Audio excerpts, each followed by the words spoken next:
The Yankees win 2 of 3 at the Oakland A's. When you look back on it, they could have had the sweep, but 2 out of 3 is just fine. They win 5 of 6 on the season series against Oakland, but the big story is that Domingo Germán pitches a perfect game. So the series starts out, in almost embarrassing form where the Yankees only score 1 run versus Oakland in the first game, and there's a whole bunch of stats, individually that you can look at that are pretty pathetic across the board. But then the offense explodes for a combined 21 runs in the last 2 games. But the big thing is that Domingo Germán pitches a perfect game, which is just crazy on many levels. Now, again, it's against Oakland, so this is a historically bad team. Oakland is now 21-62. But Germán, who had given up 17 runs, 15 earned in his last 2 outings. And before that, he was pitching really well. But he came in with an above 5 ERA, probably was around 5.1, and really got, maybe there was some bad luck, but did not pitch particularly well against the Red Sox. And then really got beat up and was booed off the mound against the Mariners. And what does he do? He pitches a perfect game. And we'll get to game 2, which is when he did it. But it is the 24th perfect game in Major League Baseball history. The first since 2012, which I kind of found interesting. That's the thing. Getting a perfect game, it's a way bigger deal than getting a no-hitter. And of course, getting a no-hitter, that's an accomplishment in itself. Corey Kluber pitched a no-hitter for the Yankees back in 2021. But Germán, the 4th Yankee to do it. Don Larson, David Wells, David Cohn, Domingo Germán. So I guess your name has to start with a D. Just realized that. But I digress. But anyway, really, with Germán, it's an interesting story. And, look, he's really one of the longer tenure Yankees. He made his debut briefly in 2017. He really made no impact to that team. But he was acquired in a trade after the 2014 season, where he wasn't really seen as a big piece. In fact, you could argue that at the time he was maybe the 5th least. Certainly he was the 5th. He was the least known of the 5 players involved. So the deal was that the Yankees acquired Nathan Eovaldi, Garrett Jones, and Germán for Martin Prado and David Phelps. All 4 of those other guys at the time had, to varying degrees, had, they were known major league players. Some, in Jones's case, he was more at the tail end of his career at that point, really didn't have much success at all with the Yankees. Eovaldi was really the big acquisition, and now we're seeing Eovaldi later in his career, more so with the Red Sox and with Texas really coming around. With the Yankees in his 2 seasons with the Yankees, not a whole lot of success. You can see there was some potential, but it really wasn't much. And then the Yankees had traded Martin Prado, who, ended up really sticking with the Marlins actually for a while after that. He was with the Yankees for really half of a season. And then David Phelps, came up in the Yankee system and has bounced around. And we last saw him, I think, in last year.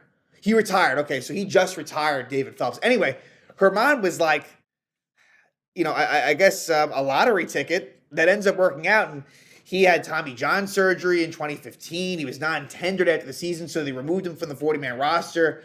Then he re-signed to a minor league deal with the Yanks. During the offseason, they re-added him to the 40-man roster in 2016. So, his career was kind of at a crossroads early. He was promoted to the club in 2017 and made a few 7 relief appearances that season. He was not someone that was seen in the postseason, and that wasn't a surprise. That team, of course, going to the ALCS versus Texas versus the Houston Astros. But then in 2018, wasn't particularly good, but made 14 starts. Like I said, was not good really at all. And then in 2019, it all kind of came together. He has an 18-win season, 18-4 record. But Germán ends up getting suspended by the end of the season for a domestic violence situation at a team event. I believe it might have been a CC Sabathia gala thing. And so Germán was done for the rest of that season, did not pitch at all in 2020. And like since then, 2021 wasn't great. I mean, there were some moments, but it really wasn't very good. He missed the first half of last season with an injury, and then he kind of came around and had a pretty solid, second half of last year. But they didn't trust him in the postseason. He pitched in one game, one inning, and it was kind of a surprise to some because he had been serviceable last year, and then this year, up and down, bad beginning, good, middle, and then it was bad and good, and so. The numbers are encouraging. Either way, what an unlikely person. And again, like, I understand fans are upset with Germán, and how can I forget? He was suspended for 10 games this year for sticky substance. So he's not an angel by any means when you look at his whole career off the field, on the field. But what a moment it still was for Germán, and he's in history forever. So that's just my, sort of thoughts on Germán, giving it, a little bit of a flashback into how he became a Yankee and how he's been on the Yankees now for a while. I think longer than anyone could have ever anticipated. And he has his major, major moment. And Kyle Higashioka catches his second no-hitter because he caught the Kluber no-hitter, and now he catches this perfect game. This is the first non-Yankee Stadium Yankee perfect game, right? The other three were the old Yankee Stadium. This was the third perfect game at the Oakland Coliseum, the others being Catfish Hunter and Dallas Braden. But let's get into the series, and then we'll track back into the Germán game. But very frustrating loss in Game 1. And Johnny Brito, who was sent down after this game, Ian Hamilton is now back with the team. He was activated and actually pitched in Game 3 in a lopsided situation. But Brito did fine. It was kind of a typical Johnny Brito performance. Didn't get many strikeouts, but kept him in it. 5 2/3, and 5 2/3 innings, and only 2 earned runs. Made one mistake to Seth Brown, and that cost the Yankees. It shouldn't have, though. And Paul Blackburn, who isn't terrible. Paul Blackburn's not a bad pitcher, but he really shut the Yanks down, and he made one mistake, and it was to Josh Donaldson. So Donaldson in this series against his former team hits a couple of homers, and that seems like what it's going to be for Donaldson. It's completely all or nothing, which he's always been a guy that has hit home runs in his career, but never to this level where, like, it's almost Joey Gallo-like. I mean, it's not. It doesn't feel the same as Gallo, but in terms of the stats, the batting average is insanely low. But he has a lot of home runs. So Donaldson now, after the series, has 8 home runs in a very short span. So there is that. Again, he had a stat where he was 1 for 51, dating back to the end of last season, including the postseason, with runners on base. 1 for 51 with runners on base. That is unheard of. It's not even believable. So that streak ends, and another streak that ended was the Yankees were 0-6 in games in which Donaldson homered, but he homers actually a pretty big homer in Game 3, and they won. So some streaks come to an end there, but this first game was extremely frustrating. Josh Donaldson, gets that one run, but there were, just bad stuff all the way around. In this game, Gleyber Torres did not start. He would pinch hit, but Torres did not start. Games 2 and 3 was basically a full-on righty starting lineup. So no Bowers, no McKinney against lefties. And Stanton played the outfield. He played right field in the second and third game. And that, you like to see that. And Gleyber DH'd in both those games as well. That's a good formula if possible. And I think they're going to try to stick with that against St. Louis, at least in one game, maybe 2. We'll see. But in this one, in the first game, it was more of the lineup that we had seen. Gleyber, it was kind of his turn to sit. And like I said, Brito was pitching okay. Wasn't dominant by any means, but he was keeping him in it. And of course, it was former Yankee Tyler Wade that hurt the Yanks. It was a 1-out triple, and then then an RBI single by Ruiz that gives Oakland a 1-0 lead. Then, in the fourth, you get a 1-out double by Rizzo. Now, Rizzo has been coming around and looking better. Unfortunately, though, He does get hit by a pitch in game 3, leaves the game, and unfortunately, it doesn't sound like it's going to be anything bad, but it does not sound like he will play that first game against St. Louis, and you wonder. You wonder. So he hurts his elbow, the back elbow, and we've seen with Rizzo where my expectation based on the history of Rizzo is it ends up being day-to-day, but he might miss the whole series. I could just see him missing the whole series. Now, I know some of the other injuries are more like back-related and like neck, so it's this is a little bit different, I guess, but all I'm saying is this. Rizzo will miss at least one game, and don't be surprised if maybe he misses the whole St. Louis series, which will hurt because he has been coming around.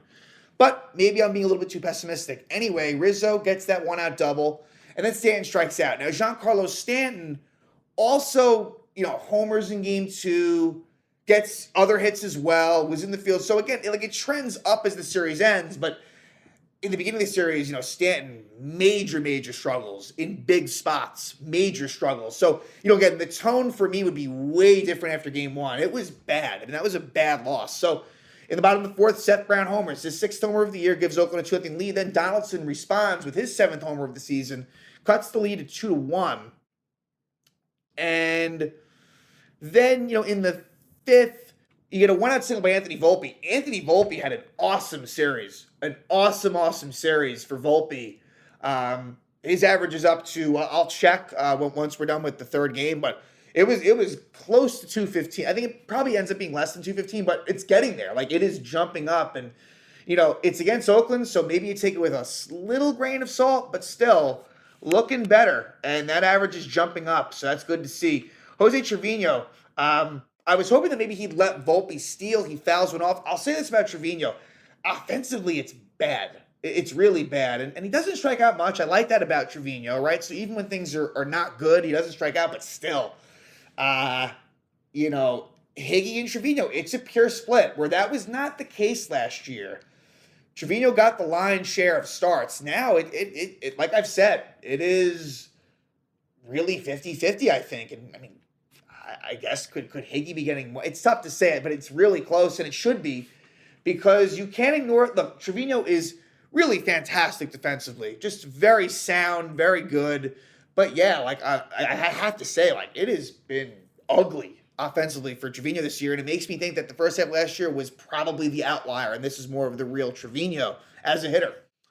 So it's still 2-1, and Lucas Erceg comes on and pitches pretty well for Oakland. There was a play where Rizzo should have slid in the second. It was a force out. It should have been a double play. It should have been a 6-4-3 double play. Stanton was the hitter. And Wade, I think, struggled with it a little bit. And Rizzo, if he slid in the second, might have been safe, but he kind of just runs in the second and is out. I didn't really understand that. We go to the 6th. Nick Ramirez comes on and allows a walk to Seth Brown, but then he gets Brett Rooker to line out, so that was a good job there. Volpe gets a 2-out single in the 7th, and then is caught stealing. So there, with Trevino up, Volpe is caught stealing, and, it was a close play. They reviewed it, but the call on the field would stand. Kemp's kind of knee got in the way, but that's legal, and so he's out. And we go to the bottom of the 7th. Tommy Kahnle has been unbelievably good. And again, I keep on saying, I think Kahnle is going to be one of those high leverage guys out of the bullpen. And Tommy Kahnle with a couple of strikeouts, he gets Tyler Wade to ground out. So been nothing short of magnificent since his return. Trevor May comes on and really disappointing. Trevor May has very bad numbers, and the Yankees couldn't get it done. So a lot of interesting decisions made by Aaron Boone. And when it's all said and done, it all kind of makes sense. So Oswaldo Cabrera pinch hits for Trevino, which is kind of insane on the Cabrera front. I agree with pinch hitting for Trevino, but Oswaldo really should not be pinch hitting under any circumstance, but I kind of understood where he was going from. And it all kind of, when it was all said and done, it all made sense, but you could certainly have made an argument to go in a different direction there. They don't. DJ LeMahieu then walks. Connor Falefa pinch runs for him, which you could have theoretically used Connor Falefa later on against the lefty. But again, McKinney was the one that ended up hitting and kind of hit it decently well, so you can't get mad about that. Anyway, you get a situation where it ends up being first and second, 2 out for Stanton, and it's a 3-0 count. He takes I guess, wow, look at this. Wow, that was a ball. So that actually should have been that should have been ball 4. So 3-0, he takes a strike. Again, not a good call by the ump.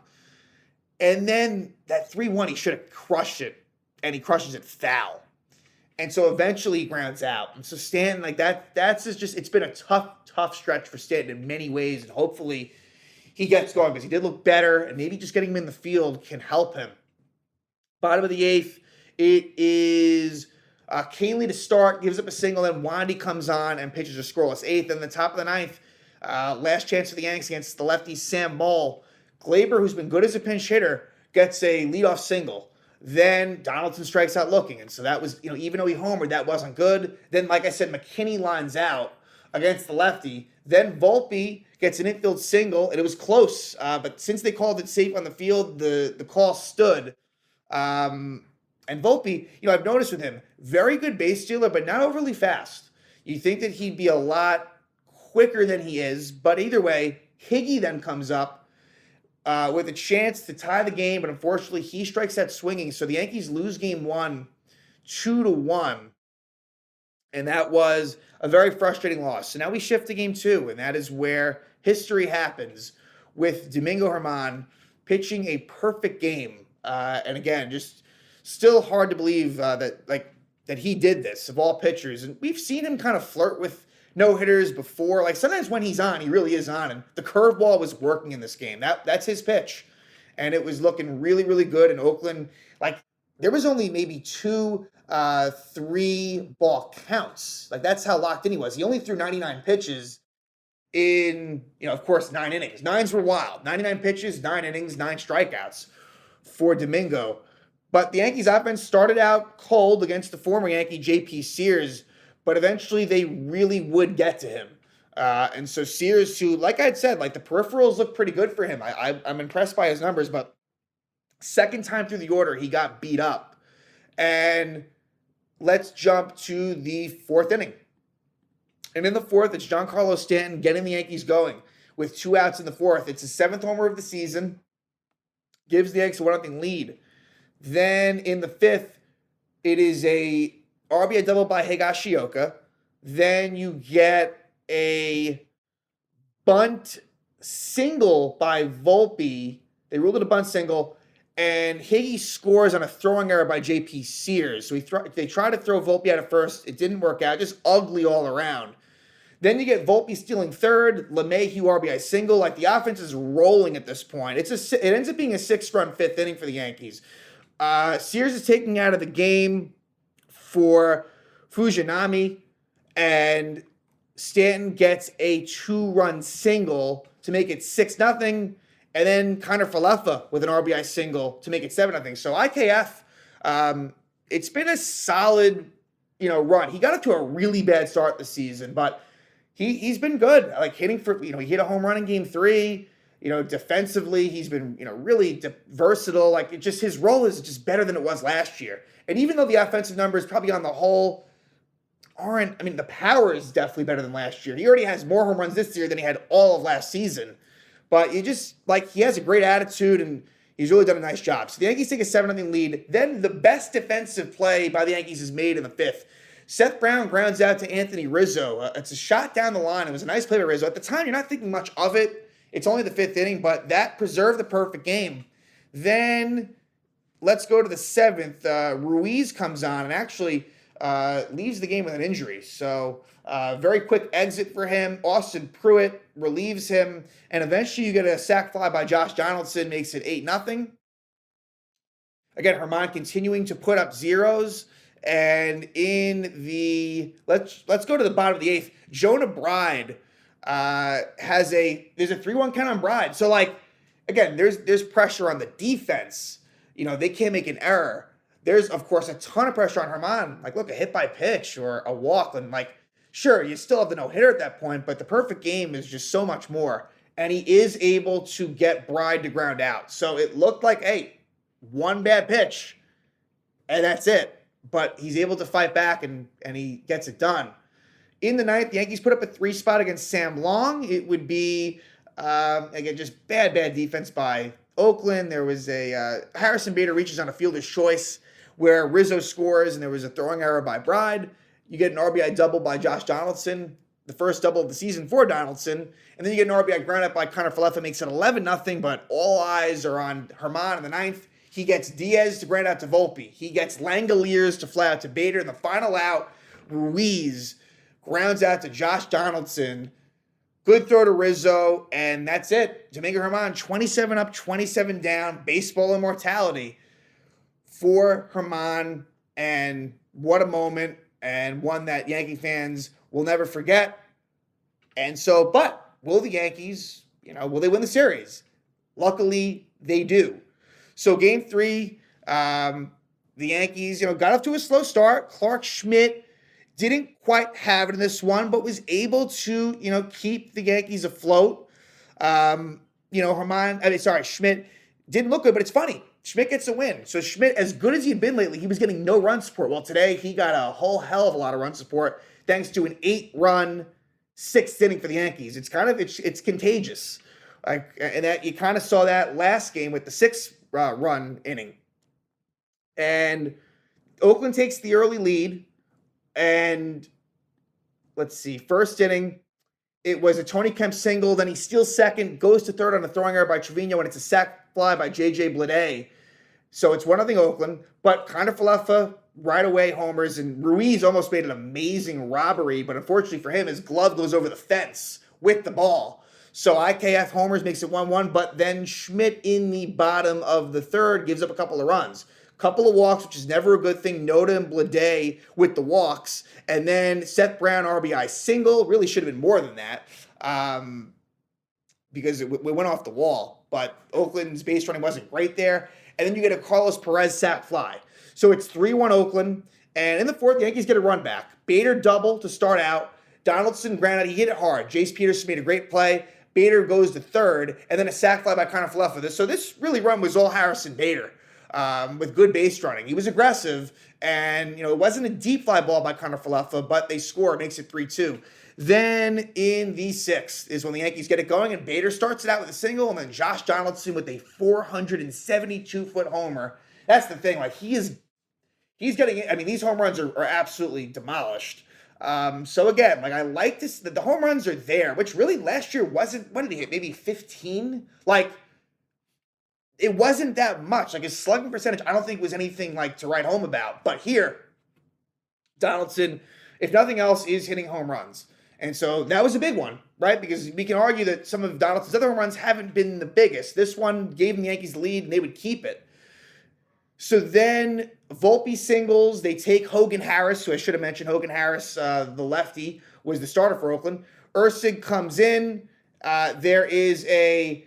Volpe should have been picked off, but Noda, the first baseman, couldn't come up with it. Again, sloppy baseball by Oakland. Trevino's hit by a pitch. LeMahieu walks, and then a bases-loaded 2-run single for Gleyber Torres gives the Yankees 6-3 lead. Then Rizzo's hit by a pitch. This was the hit by a pitch where Rizzo, would leave the game, unfortunately, due to that elbow injury. So, again, we'll see what Rizzo's status is for the St. Louis series. And then Giancarlo Stanton with a 2-run double gives the Yankees an 8-3 lead.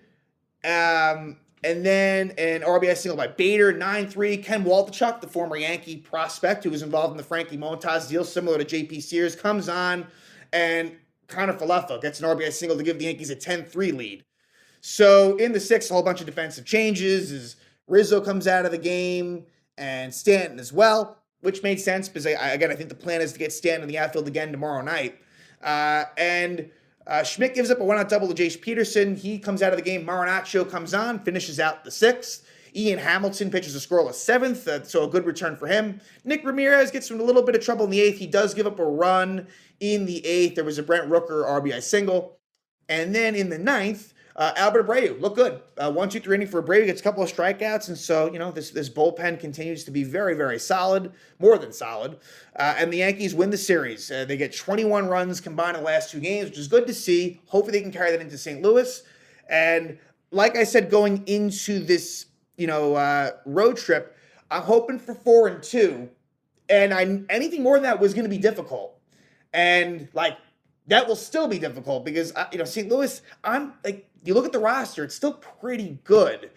And so I would be very happy to take 2 of 3. Let's talk about the pitching matchups. It'll be Luis Severino looking to follow up that really good start that he had last week against Texas, against Matthew Liberatore, who does not have very good numbers. He is a highly touted prospect. He's young, but he has not really had much of any major league success. So you're hoping the Yankees can come through there.